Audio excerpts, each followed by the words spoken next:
আসলে আমরা যারা প্রবাসী, আমরা মানুষ মনে করে যে প্রবাসে গেলে মনে হয় টাকা উড়ে বেড়ায়। আসলে কিন্তু কথাটা তা না ভাই। প্রবাসে আসলে বাংলাদেশে কী কষ্ট করা লাগে, তার চাইতে বেশি কষ্ট করা লাগে এই প্রবাসে। প্রবাস মানে যে অট্টালিকা, 100 তলা 200 তলা বিল্ডিং, 50 তলা বিল্ডিং, এটা না। আমাদেরকে কাজ করতে হয় পাহাড়ে, মরুভূমিতে, সব জায়গাতেই আমাদেরকে কাজ করতে হয়, সব জায়গাতেই গাড়ি চালাতে হয়।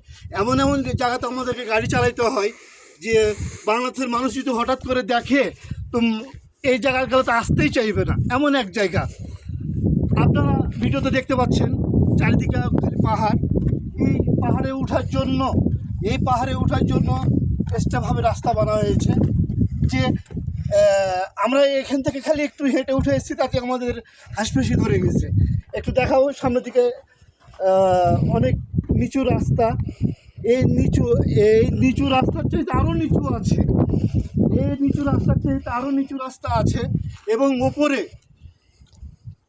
ওপরে যে দেখা যাচ্ছে একটা পাহাড়,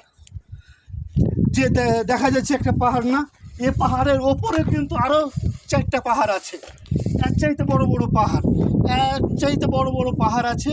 এই পাহাড়ে কিন্তু আমাদেরকে গাড়ি নিয়ে যেতে হয়। তো বুঝতে তো পারছেন যে বিদেশ মানেই কষ্ট করার জন্য, কষ্ট করলেই টাকা আসে, এমনি টাকা আসে না। এমন জায়গা আছে দেখলে হার্টবিট এমনি বেড়ে যায়। আসসালামু আলাইকুম।